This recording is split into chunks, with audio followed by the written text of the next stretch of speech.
Hear about a mercenary. We're talking about a hired hand, a hired gun. And when you have in Iraq a man with a gun who is hired to use that weapon, you're talking about a soldier without laws and without orders. There are no rules or regulations governing the use of these people. We wanted to get in touch with someone at Blackwater who can explain to us what exactly a contractor does. Thank you for calling Blackwater. This is Diana. How may I help you? I was trying to reach Mr. Bartali with no success, and I wonder if there's someone else I can talk to regarding press issues. Unfortunately, he is the only person. I think he's just been so busy. We've had many calls for him. Did you leave him a voice message? We've called Blackwater so many times that we lost count, but they don't seem to want to talk to us. Here are pictures from one of their PR events, but we get the feeling that it isn't enough to understand what the contractor really does. Everybody on the leadership, from the leadership team down, is absolutely committed to doing the right thing, to doing the best we can do in support of freedom and democracy. But it appears that the coalition doesn't just use Blackwater. The fact is, there are over 20,000 private contractors in Iraq. They constitute the second largest force after the American army. And hundreds of firms around the world hire out private contractors. Hello, you speak English?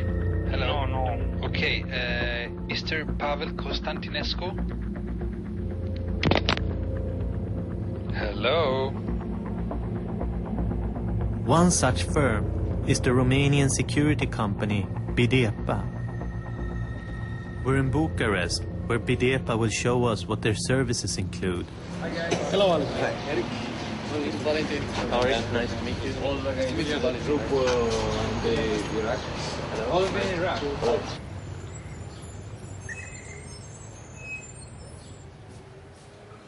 We work like a private company in all other country, in the West. What made you decide to go into the private? In the private system have more mobility. Why? Because all over the world, military system have the rules, not left, not right, only.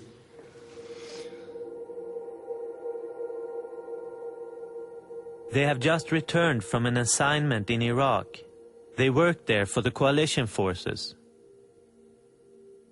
The man on the right was killed in an ambush during the last assignment, and Carlo, on the left, received serious gunshot wounds. What's the main difference from being a soldier and being a Bidepa? Not difference. No? No difference? It's the same mentality. Everybody's same. And everybody, we have the guns, everybody's military. So what we've got is a situation where we have thousands of armed Westerners in Iraq using their weapons without any rules of engagement, without any law behind them. There is no law for them. But do you have, like, rules of engagement? Like the Americans with rules of engagement, like what to do and... The rules is not in the paper, it's in the heart.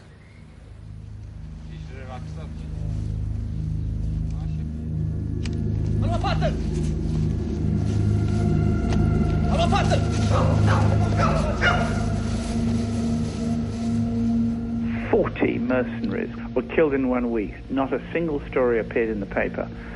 The coalition needs these people because they want to reduce their casualties. In a sense, we're using freelance mercenaries as sandbags to protect not only our soldiers, but the casualty figures of our soldiers as well." At Guantanamo, do you think there were contractors there too? Contractors just started to be used right towards the end of my tour in Guantanamo, and there was only one or two that I saw when I left. Didn't see really any problem with contractor issue just because of the fact that it was such a small percentage. When we're talking about Abu Ghraib, though, the percentage goes from maybe 5 or 10% of the overall force up to 50% of the actual interrogation and analysis force there. You were at Abu Ghraib as a soldier? No. At Abu Ghraib, I was a civilian contractor.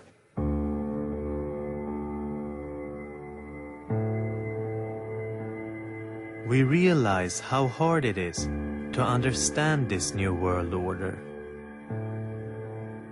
Contractors, detainees, unlawful combatants. New categories of people that didn't exist before. Soldiers from private companies interrogate soldiers from a private organization in a prison camp located on an island outside of the law. The new concepts become just empty words. I mean, let's look at it this way. Think of a normal conflict. We're in an unconventional war. Think of a conflict, for example, the one in Iraq. Think of the Balkans. Think back to World War II. When you take people captive, you're allowed to hold them during the course of hostilities. There's a legal basis for that. This is the same principle that is being applied here.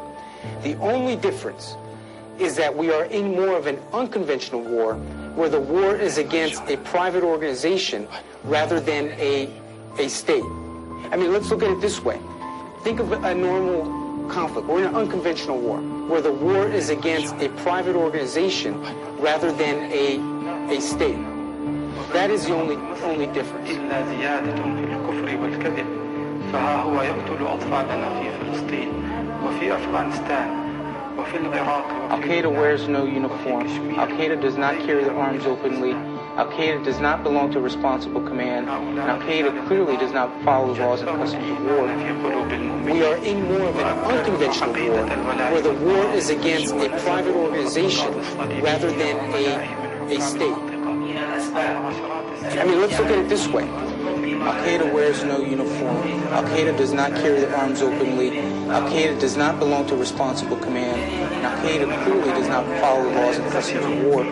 We are in more of an unconventional war, where the war is against a private organization.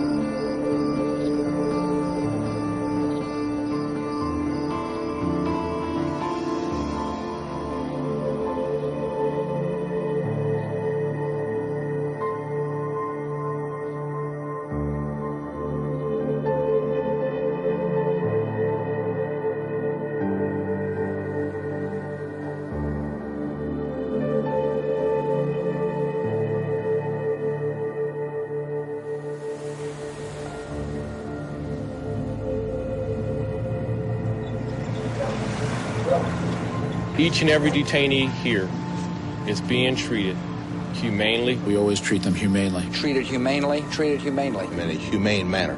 Humane living conditions. We treat the detainees humanely. And in the best spirit. In the spirit of the Geneva Convention. In the spirit of the Geneva Convention. In accordance with. As much accordance with the Geneva Convention as possible.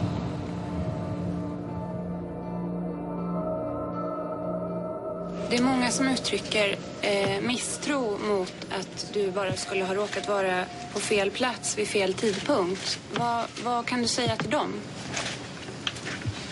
Jag förstår inte. De tror inte på det. Ja? De tror inte på det.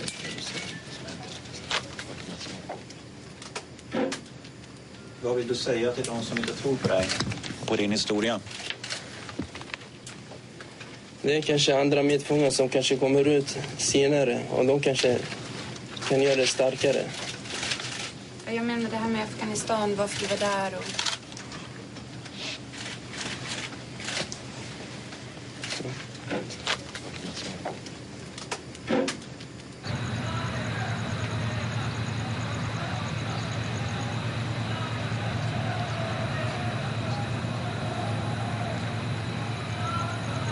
Okay, basically, in this area over here, we have Camp 4. Camp 4 opened in March, beginning of March, and the Camp 4 is for detainees who are cooperating and detainees that are getting closer to be released. Sorry, one second.